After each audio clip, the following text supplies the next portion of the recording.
Boa tarde.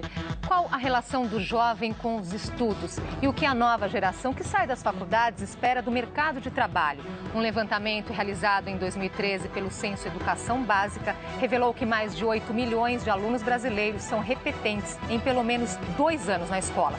Será que essa falta de sucesso na sala de aula pode se refletir na escolha de uma carreira? Uma pesquisa feita pelo Banco Interamericano de Desenvolvimento mostra que apenas 58% dos alunos brasileiros concluem o ensino médio. Luiz Carlos estudou até a 4ª série. Ele abandonou os estudos para ajudar a família e hoje se arrepende de não ter terminado o ensino médio. Porque se eu tivesse terminado, eu acho que podia até eu estar em outra profissão, né? Assim como o Luiz, muitos jovens brasileiros seguiram o mesmo caminho. E hoje sabem o quanto é fundamental ter o currículo escolar completo. Até hoje ainda me arrependo, né? Me arrependo ainda vou correr atrás disso ainda. Uma pesquisa feita pelo Banco Interamericano de Desenvolvimento, o BID, comprovou esse cenário preocupante. No Brasil, apenas 58% dos estudantes concluem o ensino médio. Nas classes sociais mais altas, 85% dos alunos finalizam essa etapa. Entre os jovens com menos recursos, somente 28%. O levantamento apontou a falta de perspectiva como o principal motivo para o abandono dos estudos. Para os jovens, a educação não pode melhorar a condição de vida. A pesquisa destacou que a qualidade das escolas também é outro fator relevante no abandono escolar. Por isso, o principal desafio é conquistar o interesse dos alunos. Educadores e instituições precisam desenvolver atividades personalizadas para impedir a saída precoce desses jovens das escolas. Para debater a relação dos jovens com a educação e com o trabalho, convidamos Márcia Flaire Pedrosa, economista e professora da PUC de São Paulo. E também recebemos Ricardo Henriques, superintendente do Instituto Unibanco e professor de economia da Universidade Federal Fluminense. Perguntas através do nosso portal de conteúdo, via Twitter e também pela nossa página no Facebook. Os endereços estão aí na sua tela.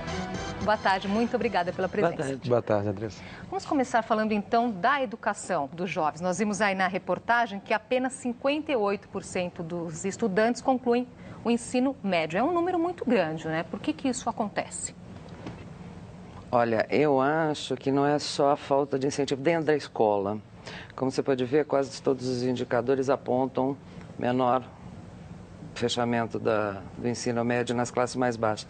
Tem a dificuldade de se chegar à escola, né? São pessoas que têm dificuldade de transporte, a escola é longe, a escola não dá merenda, não dá condições desse aluno ficar na escola. Não é só o atrativo da aula, né, o atrativo pedagógico, tem as dificuldades. Geralmente esse aluno também tem que trabalhar. Então nós deixamos os nossos jovens terem várias atividades, por exemplo, que em outros países não tem. Os jovens só estudam. Eles são programados para estudar, incentivados a estudar. E os nossos jovens têm grandes dificuldades de estudar. Concorda, Ricardo? Concorda, mas tem razão que as condições socioeconômicas, sobretudo das classes mais vulneráveis, dificultam. Mas quando a gente olha para dentro da escola, a escola ficou muito desinteressante. Ela não está adaptada a esse mundo que a gente está vivendo hoje. Uma imagem que já virou clássica, a gente está vivendo uma situação que é mais ou menos uma escola do século XIX, com um professor do século XX e alunos do século XXI. É possível dar um exemplo para tornar isso, ilustrar, né, o que você está dizendo? O que é essa escola, né? Com certeza. O que deveria ser? Por exemplo, hoje, quando a gente olha no ensino médio, jovens que estão 15, 16, 17 anos, a gente tem 14, 15 ou 16 matérias obrigatórias, completamente enciclopédicas. Então você restringe a capacidade de escolha dos meninos e das meninas, dos jovens. Eles têm que saber tudo de química, de física, de biologia, tudo é relevante, evidentemente. Mas você massacra com conteúdos enciclopédicos, com pouca visibilidade de qual é o uso real daquilo. Você está dando aula de mitocôndria. O que é que realmente serve mitocôndria para a minha vida? É importante mitocôndria, é importante entender, mas o que aquilo gera vínculos com o meu cotidiano e vínculos com a minha expectativa lá na frente? Ou seja, o que faz nesse ambiente escolar, quando eu estou discutindo equação de segundo grau na matemática, O que aquilo liga com a minha visão de mundo? Por que aquilo pode ser, de alguma forma, presente no meu cotidiano e projetar um futuro? Como a escola cada vez mais se distancia dessa relação com o cotidiano dos estudantes. E esses estudantes, hoje, diferente de 30, 40, 50 anos atrás, têm capacidade de conectar-se com o mundo com muita intensidade e identificar coisas que lhes são interessantes, que são ricas, que são criativas, que são adequadas àquilo que ele espera do mundo, ele se distancia disso. Isso gera uma dissonância, uma incapacidade daquele ambiente da escola, que você fica horas lá dentro, dar conta das minhas expectativas enquanto jovem estudante. E, do ponto de vista do cotidiano dessa escola, você, ao se distanciar, você cria baixa relação de confiança sobre valores, sobre conteúdos, sobre formas de ver a vida. Como reaproximar, Márcia? Como tornar o ensino mais atraente para esse jovem? Gente, é muito Qual que é o principal? Assim, existe um ponto principal? Eu acho que é permitir que o aluno perceba, que os jovens percebam que você estuda não só para ter emprego, não só para ganhar mais, mas você estuda para se realizar, para ter conhecimento, que ter conhecimento é bom, o aprendizado é bom, você precisa criar... Aí, como eu sempre digo, você nunca consegue dar tudo o que você quer numa sala de aula, mas você tem que colocar naquele aluno que ele tem que aprender é bom, que é instigante, né? Que pensar é bom, que é um desafio na vida inteira, inclusive, né? Não é só no período da aula, etc. Você precisa ensinar o aluno que o conhecimento é importante. Ricardo, vocês do Instituto Itaú têm um trabalho que foca exatamente nessa etapa do ensino, que é do... Ensino médio para a juventude. Do Instituto Unibanco, que foca exatamente no ensino médio. Por que o foco nessa etapa? Primeiro, só para fazer o vínculo com a Márcia disso, um desafio de fundo é demonstrar e conseguir criar condições de ver que estudar vale a pena, que é muito legal estudar. Tá? Então, o que a gente está focando nessa fase é que a gente está perdendo uma quantidade enorme de jovens com um potencial transformador muito grande. Aquilo que as pessoas chamam de habilidades não cognitivas, que é uma palavra muito elegante, que tem a ver com a minha capacidade de tomar iniciativas, trabalhar em grupo, tomar decisões. Os jovens das periferias urbanas, que são grande parte desses que estão abandonando a escola, têm essas características deles desenvolvidas nos desafios do cotidiano. E a escola não está dando conta de lidar com eles e potencializar. Isso é fundamental. Os jovens não são coitadinhos que não têm espaço para aprender. Eles têm potência de aprendizagem enorme e essa escola não está dialogando. O que a gente faz com o programa Jovens Futuro é uma agenda de parceria com o governo federal, com vários governos estaduais, com as secretarias estaduais, para conseguir, a partir da gestão escolar, portanto, secretaria, diretores de escolas, e coordenadores pedagógicos e os professores, dá conta que essa escola se volte para a aprendizagem dos alunos. Isso é a questão fundamental da gestão. A cultura que nós temos é sempre de pensar a escola em si mesmo. Então, só pensamos que a gestão é um problema de burocracia, só administrativo. Se você conseguir ter uma estratégia para essa escola e botar o aluno no centro desse processo e ter a sua visão de mundo como algo que dialoga com os processos pedagógicos e de aprendizagem, a gente consegue reposicionar isso. Nosso foco é como, a partir de uma gestão de qualidade, a gente consegue melhorar a qualidade da educação e dar conta de estabelecer, a palavra que eu falei antes, vínculos no ambiente escolar que digam que estudar vale a pena e existem possibilidades muito interessantes no futuro, que conversam com aquele Luiz Carlos que apareceu na matéria, que ele vê que, depois de adulto, que ter parado no 4º ano dificultou enormemente as formas dele de entrar no mundo do trabalho. Pois é, aí, né, a gente pensando nesse próximo passo, exatamente, educação para o trabalho. Aí os jovens se dizem sem perspectiva e não acreditam que o ensino possa trazer uma melhora na qualidade de vida, né? Então, o que está faltando aí para mostrar para esse jovem que pode ser diferente, Márcia?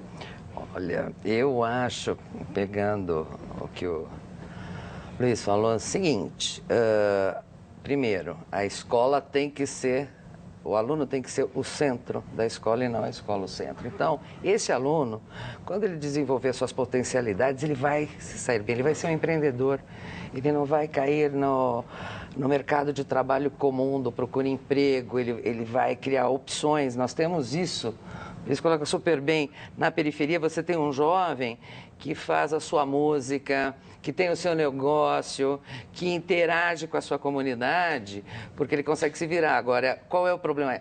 A escola tem que ensinar esse aluno a sistematizar isso, a buscar outras alternativas. Então, quando a escola se integrar a comunidade, as comunidades, a cidade, com absoluta certeza, os alunos terão outras opções. Porque não é necessário você falar, não, para eu ter sucesso eu preciso ser médico, né? Ou preciso ser advogado, ou preciso ser economista. Não, você tem hoje, graças a Deus, uma grande amplitude de opções de trabalho.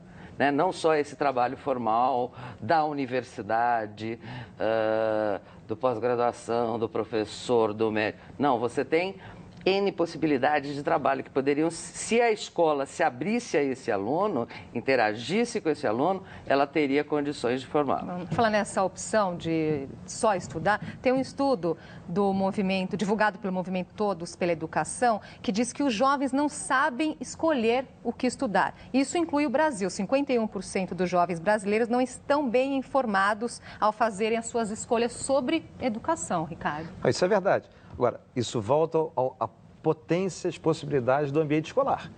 Sobretudo na escola pública, se a gente conseguisse ter um diálogo sobre as relações com o mundo do trabalho, quais são as trajetórias de vida, que a universidade é uma questão fundamental, mas existem outros caminhos além da universidade, existe ensino técnico, existem outros posicionamentos. A geração canguru, numa sociedade tão desigual como a brasileira, se refere a um segmento muito pequeno, como a Márcia está dizendo. Não é possível. Tem muitos jovens hoje, com 20 e poucos anos, que já constituíram família, que eles já são provedores da renda familiar. A questão que está em jogo é, no período da educação básica, até 17, 18, 19, 20 anos, como é que a gente dá noções sobre posicionamentos futuros no mercado do trabalho que façam com que as pessoas possam fazer escolhas. Elas não fazem escolhas por duas razões: desinformação, tá certo? E por incapacidade institucional da gente dar um quadro sobre caminhos possíveis. O que a gente está forçando? Meninos que vão para a universidade, que com 17 anos, quem não tem defasagem dessa idade, que ele seja capaz de escolher a sua profissão. Isso é outro delírio do mundo contemporâneo. Escolher o resto da sua vida. A ideia de caminhos facilitaria muito a escolha. Você pode começar por aqui e terminar lá. Cada vez mais o mundo está dissociando formação de profissão.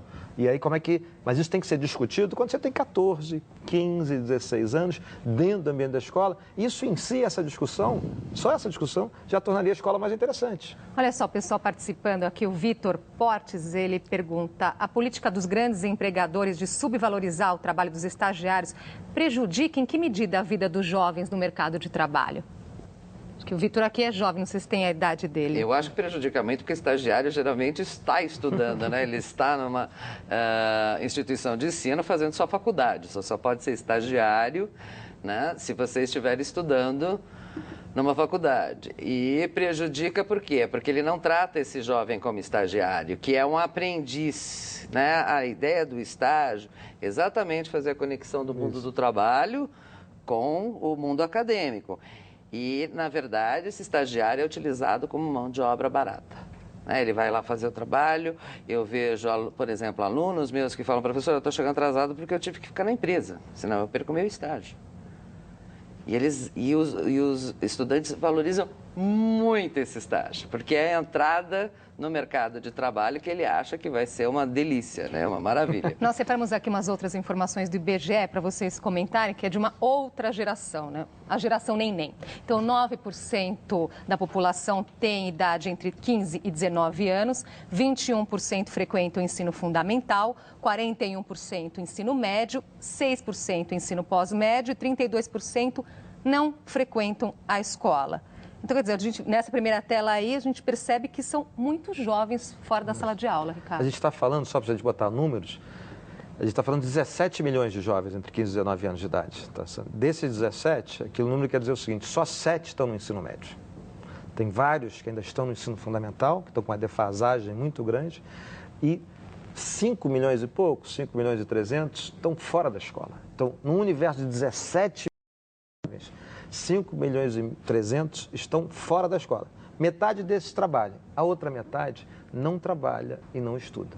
Então a gente tem que repensar muito os fundamentos da escola, como é que traz esses meninos e essas meninas de volta, como é que cria projetos de futuro para elas e dê conta delas terem posicionamentos lá na frente. Não é possível que a gente tenha 2,5 milhões de pessoas irracionais que decidam de uma hora para outra largar a escola e não trabalhar.